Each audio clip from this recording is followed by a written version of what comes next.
Forget gurus. Forget anyone claiming to be an online business expert without going through the challenges of entrepreneurship themselves. The Real Money, Real Business podcast is here to prove the best insights in online business comes from your fellow online business builders. We dig into stories of entrepreneurs selling their business on the Empire Flippers marketplace so that you can learn how they made their business profitable, how they overcame obstacles, and what lessons they learned in their online journey. If you want to take your business and your knowledge to the next level, you've come to the right podcast. Let's get started. Hey everyone, welcome to the Real Money, Real Business podcast. I'm Lauren, and today we have Adrian on the show who's selling an Amazon FBA and e-commerce business on the Empire Flippers marketplace. Hey Adrian, welcome to the show. How are you doing today? Very good, thank you. Thank you for inviting me. Wonderful. Well, thank you so much for taking the time to come on the show. Really looking forward to learning more about you and this interesting business that you've got to offer. But before we dive in, I'm going to give the listeners a brief summary of the business.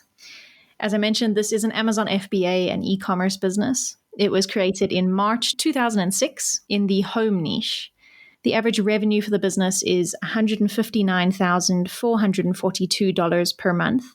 And it makes an average of $47,405 per month in net profit. The assets included with the business are 2 Amazon Seller Central accounts with 204 SKUs and 41 SKUs respectively, 2 domains including all site content and files, supplier relationships, 2 Shopify accounts, a Walmart account, and trademarks. Please note that inventory is not normally included in the list price, but further details can be provided to verified unlockers. For everyone listening, you can visit empireflippers.com/marketplace and search for listing number 59883 to learn more about this business. Or you can unlock this listing to start your due diligence if you're interested in purchasing this asset. So now that we know more about the business, let's hear from the seller. Adrian, can you fill us in on your background in starting and running online businesses? Sure. This is my first online business. I started in 2006. Initially, I was selling books, test prep books on Amazon. And then in 2012, I started selling products. I started with a wide variety of home products. And I settled more recently in kitchen items and memorial products. I've been selling on these products on Amazon for the last 10 years, and we've had a lot of success lately. Fantastic. Yeah, you certainly have had a lot of success. What attracted you to the Amazon FBA business model 10 years ago? Initially, the FBA business model was very simple. Advertising was very cheap. There were a few ads, and I had a friend who was selling on Amazon FBA. And just like most of us, we hear about other people, what they are doing. And I had a friend that was doing very well. And he kind of taught me the business model. And of course, over the last 10 years, there have been a lot of changes. And I have also grown through listening to podcasts and learning from other people and discussing with other sellers. And it's been a great experience. Certainly, I find much more fulfillment from this than I do from my regular job. So a great experience. Yeah, it must have been very interesting. As you say, Amazon was a very different place 10 years ago. So you've certainly experienced a lot. What made you go into the home niche? I think that originally I started with things that I understood. So things in the house are easy to understand and to see how you're using them and how to market them. And then over time, I launched several different products. And as I started launching different products, I got feedback from both customers as well as people I know. And I started narrowing a little bit my focus to try to build a brand and not just sell a variety of individual products. Also, it helps by using fewer suppliers and having a long-term relationship with my suppliers.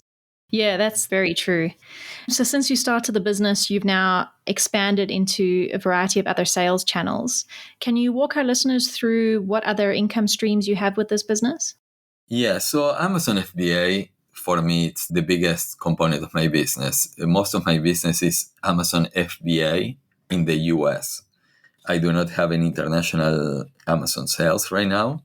And I launched into Walmart a few years ago as something called DSV, which is a direct vendor to Walmart. And that account was later, at some point, Walmart changed their business model. And then now they do something very similar to FBA called WFS, Walmart Fulfillment Services. And that's what I'm using on Walmart. My Walmart sales, I would say, are less than 5% of the total. So it's not a significant portion of the business. I have a Shopify website that is more of a branding website rather than a sales channel, but we do derive some sales from there. But as I said earlier, most of my sales come from Amazon FBA. Perfect. So, as you say, you've had a long journey with this business. You've certainly experienced a lot of success with it. What are the reasons that you've decided to sell the business now? Well, I started this business while I was working full time. And actually, the friend who taught me how to sell was one of my coworkers at my job. During the 2 years of working from home during COVID, I eliminated a 3 hour long commute, 1.5 hours each way. So it gave me a lot of extra time to dedicate to my business. And 2020 and 2021, my sales exploded as I was able to add more products, revise my listings, add videos, and do a lot of work that I never had the time to do before. So now, starting in March of this year, so a little over 3 months ago, I started going back to work in the office. And that has created a lot of stress in my life. Having 2 full-time jobs is not fun. And I'm having trouble dedicating the time that is required to make sure this business continues growing the way that now I know it can. After 2 years of working from home, I was able to see how much potential is in this business. And I'm afraid that having 2 jobs, I cannot achieve the full potential that the business has. Yeah, certainly. That makes a lot of sense. It's great that you had those 2 years to build the business up and experience that growth. Speaking of growth, what would you say was your biggest win since starting this business? I think that the whole business is a big win. It's something that I never expected when I started out. I started out with minimal sales, and just seeing a business grow from scratch, it's something that it's very similar to watching a baby grow into an adult.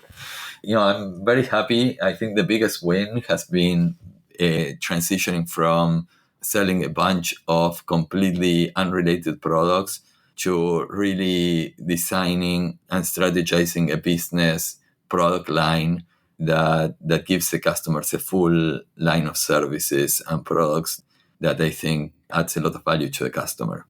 Yeah, certainly. Yeah, fantastic point. On the flip side of the coin, what would you say was your biggest setback or challenge? To me, the biggest challenge is how do you have a full-time job and an Amazon business that is this large. So it's been pulling me in a lot of different directions. But I think that when you look at specifically at challenges that they've had, over the last 2 years, logistics have become much more complicated. And I'm a one-man show. So I think that I don't have the expertise or the ability to handle all of the logistics challenges that I think that maybe someone with a little bit more knowledge or more experience in logistics might be able to handle. In terms of challenges that I consider like the challenge and opportunity, I think it's been expanding to Europe. The European Union is a larger market for my products than the US. And I have not been able to expand into Europe. I just don't have the capabilities, language, ability to deal with VAT and with shipping now to different locations. So I have not taken on the European market. And I think probably that is the biggest opportunity to grow the business. I think it's now that Amazon has changed their way of working. Previously, when you launched a new product in Europe, it was a brand new product. Now, when you launch a product that you're selling in the US, Amazon transfers all the reviews and all the history of that product, and it's making expansion into Europe so much easier. But I just have not been able to take advantage of that. Yeah, that's a fantastic point. Expansion to Europe is certainly a good growth opportunity, especially as Amazon itself expands into different European countries as well. You mentioned that Amazon transfers your reviews and therefore a lot of traffic as well. Do you use PPC or listing description SEO to help drive traffic to your products? I do. I use PPC. I use both keywords and I use banners and I use videos. I use a little bit of everything. I was handling all of my PPC myself. I've been handling it for the last 10 years. And about 3 months ago, when I started going back to the office, I started outsourcing that to an organization. I think it's very important to know how PPC advertising works. And I still work on a lot of videos and other types of ads, but I have outsourced about 3 months ago the selection of how much to bid and the strategy for the PPC ads. Okay, perfect. Yeah, it's great that you were able to take something off your plate. Do you do anything else in terms of marketing for the business? I don't. I mean, I think it's very important. I've been updating my Amazon store. I've been updating images. I've been doing some videos. They have been adding them to my listings. And I've been doing some blogs on Amazon. There's something called posts that I've been using, and some of them have been quite successful. I have been using coupons. And over the last couple of years, I added quite a few A+ pages that I think are very important in conversion. You mentioned earlier that one of the biggest opportunities would be expanding into Europe. What other major growth opportunities do you see for this business? Other growth opportunities are product line expansion. So there can be complementary products, or there can be just a larger selection. I have a very large selection of items. I sell over 200 different designs of my products. And if my sales are achieved from 200 designs, if you increase the 200 designs to 400, you can double sales potentially. So this is a product category where adding new products is fairly easy. I work on designs with my suppliers. I have 2 main suppliers, and they help a lot with supply, with creating new exclusive designs. Sometimes I provide ideas, sometimes they come with their own ideas. There are opportunities to increase variety. I just launched a different size of my products that I just launched it, so I don't have any experience on sales, but there are certainly a lot of opportunities to grow the catalog of products. Yeah, that's a great idea.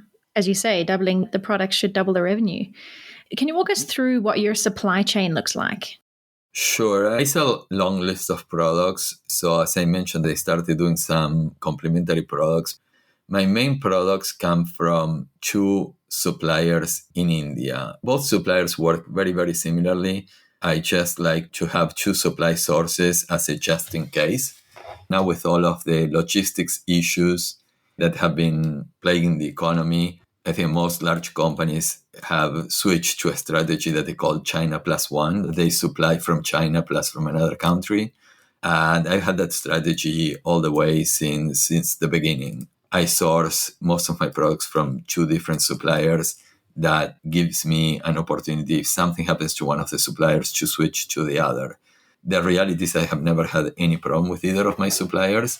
And I also like that each of the suppliers are kind of competing with each other, so they're bringing different ideas for product expansion. In addition to my main products, I have complementary products, or I have product line extensions. So I buy a lot of different products from Chinese suppliers, but in much lower quantities. So I bring full containers from my 2 main suppliers, and then I bring a couple of pallets or 3 or 4 pallets from other suppliers in China. Perfect. Yeah, as you say, diversifying the suppliers that you use will certainly help to avoid any challenges, which as you say, it worked perfectly for you. You haven't had any trouble. How long does it normally take to replenish your inventory? So this has changed over time. Shipping times have gotten a little bit longer right now. Depending on how I order, I like to order several months of inventory at a time. So I order from each of the suppliers about 4 shipments a year. So I order 3-month supplies, and it takes about 2 to 3 months of production time, and it takes about a month or so for shipping. I don't know, it's been taking a little bit longer than that. And then it takes Amazon. I ship to a 3PL warehouse, and then from the 3PL warehouse, I ship to Amazon. So it takes a week to get from the 3PL to Amazon at the maximum. So call it 3 to 4 months, more or less. Okay, perfect. And are you shipping your inventory by air or by sea? I ship containers by sea. Most of my items are large or heavy, so air does not play very well. Air certainly makes inventory planning easier, but adds a lot of cost. So I found that shipping by sea works better for me. Yeah. And do you know what your current inventory limits are at Amazon warehouses? Yes, so I have standard limits and I have oversized limits. My standard limit is 18,449 and my oversized limit is 6,440. These are the limits, of course, I'm using much less than that. So today, my utilization in standard is 3,563. So I have 15,000 units of excess capacity. For oversize, I have 713 units at Amazon with a maximum inventory level of 6,440. I also have apparel storage of 1,000, footwear storage of 1,000, and that I do not sell. So if somebody has other products and they have restock limits, maybe by taking over my account, they could expand some of their other businesses. Yeah, that's a fantastic point. So, Adrian, what does a typical work week look like for you when running this business? You mentioned you do have a full-time job. So how many hours does this FBA business take up, and what sort of activities take up your time? Yeah, so it depends on the time of the year and it depends on what I'm trying to do. So I have a lot of SKUs. So I try to spend a lot of time every week to update one SKU. So I've had some products that I've been selling for 8 years, and maybe I uploaded pictures 8 years ago, and it's good every year to try to refresh some of the images or add something else. So I try to every week to take one SKU and look at it and see how to improve it, either by adding an A+ page or by adding a few pictures or doing something to it. So that's one thing that I like to do. It takes, if you try to change everything to every product, it's almost impossible. So I try to do that once a week. Actually, I try to get my children to do that instead of me. But that takes a little bit of time. I think that I spend maybe a couple hours every week looking at the product and trying to improve the listing. I feel that by making some changes to a product and keeping refreshing it, Amazon takes that into consideration in the SEO, even though it's kind of like a black box and nobody knows exactly what happens there. Another thing that I do is I do my own bookkeeping. So that takes a long time when I'm preparing taxes at the end of the year and when I do quarterly for sales tax purposes. And I also have to, every once in a while, I do an order planning. So I look at the inventory I have at 3PL, inventory I have at Amazon, sales over the last 12 months, monthly sales for each SKU. And I make some estimates of how many units I will need to order, and I place those orders. That is something that takes me a significant amount of time every time I do that, but I do it maybe once every 3 months. And I think those are most of the things that I do. I use Amazon's tool for inventory planning, which is actually very helpful. So Amazon has a restock inventory tool that kind of tells you how many days of supply you have in hand, and they tell you what is the recommended shipment size to Amazon. So I use that tool once a week. Once a week, I set up shipments for my 3PL to send to Amazon. I don't touch any of the products. They all go through the 3PL. Okay, perfect. Well, with all of that in mind, what would you say the biggest challenge will be for a buyer when taking over this business? Anytime you have a lot of SKUs, it creates some challenges. It also creates some diversification and some lower risk. If you have a business that relies on a main SKU that brings in 80% of the sales and then a few other SKUs that combine they bring 20%, you have a lot of risk that if something happens, if a Chinese seller comes in and starts undercutting you on price, what will happen to your business? My business has, as you mentioned, a lot of SKUs. I don't even know how many, but we have a lot of SKUs. Some SKUs sell $10,000 a year, some SKUs sell $5,000 a year, some SKUs sell $100,000 a year. But none of the SKUs hurt the business dramatically if that SKU disappeared. So you have a challenge that you have a lot of SKUs. And for me, the biggest challenge in terms of work and getting things right is ordering. There's a long lead time and you have two risks. Did you order too many units and now you're paying for extra storage that you wouldn't need? Or are you ordering too few units and you're missing out on sales? To me, the biggest risk is having too few units. And over the 2 years that I was working from home, I think I got much better at creating an Excel model on how to order products. So I have like all formulaic calculations that look at the average of the top 5 months in terms of sales and to account how long it takes for products to get here and how long it takes to sell them on Amazon, to try to get a better handle on how many units to order for each SKU. I think that's a big challenge, but hopefully this spreadsheet will make it much easier for the next owner. And I believe that, depending on how fast one wants to grow, I think the new owner, I would say, if they have the ability to expand into Europe, that would be a challenge and require some work, but I think it will be very rewarding. And of course, adding new products, if people, like to expand the business, I think that adding new products is always helpful. Yeah, absolutely. And as you say, I think that spreadsheet will be really valuable for the new buyer to understand all those products. On that note, how much support are you willing to offer the new buyer to help ease the transition? Yeah, my industry sector is a little bit unique. So I think that there will be a learning curve. And I'm willing to discuss anything that is required. I love this business. So if somebody tells me that they want me to be involved in the business for like 6 months to try to help them out through a couple of different order cycles, I would be more than willing to participate in some way in terms of helping them get the business off the ground. Yeah, as I said before, this is my baby. Just because he's getting married and leaving the house doesn't mean that I don't want it to succeed. Wonderful. Well, I think buyers will be very grateful for all of that support, and your passion for the business certainly shines through. When it comes time to actually negotiating the sale, would you be open to something like an earnout? I'm willing to discuss anything in terms of earnouts, if earnouts are depending on revenue or growth or anything like that. But I certainly want to receive a significant or the majority of the payment upfront. Okay, perfect. And would you commit to a non-compete agreement?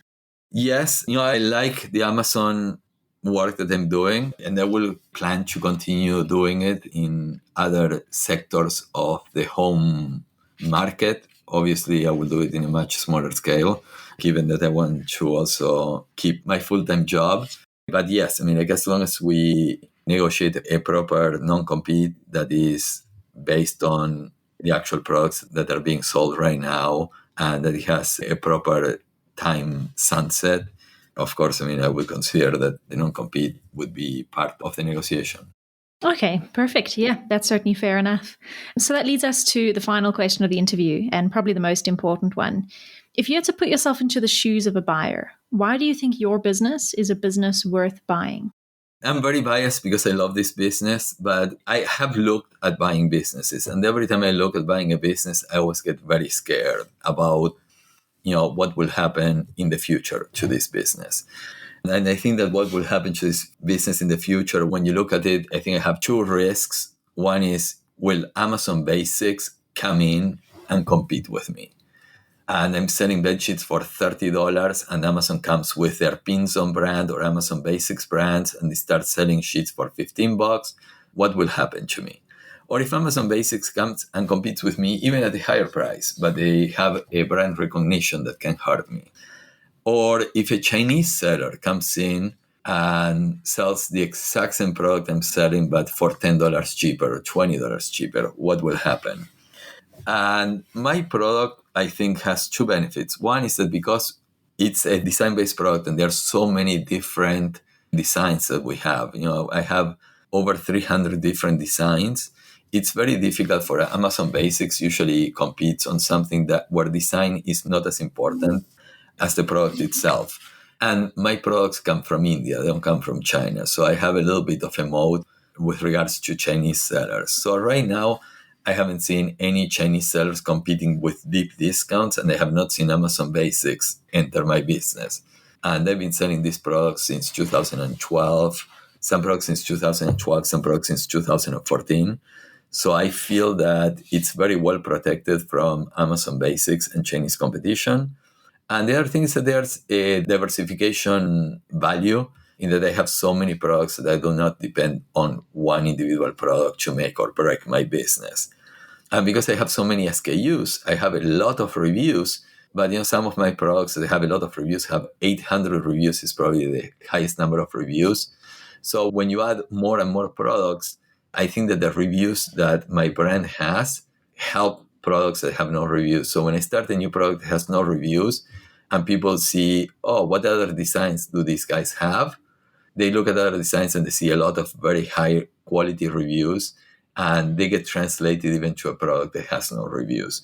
So I found that I have been able to launch new products and scale them fairly quickly, because I think that the reviews from a green product translate to reviews for a red product, and that has been helping me a lot. Yeah, fantastic. It certainly sounds like you've built a very well-diversified business, as you say, with a lot of moats around it that should protect it from a lot of threats that other Amazon businesses would experience. Yeah, so the reviews are very good, but it's not just the number of reviews and the score, it's also the writing. When people read reviews, I believe that we have very important reviews. And I think that as a buyer, I want a business that I can see a path to growth. And I think that with additional products and international expansion, I think that this business can easily continue growing. From 2018 to 2021, we almost doubled sales. So I think that it's something that can continue in the future with the right focus and right strategic plan. Yeah, absolutely. A buyer can certainly capitalize on the momentum that you've gained so far.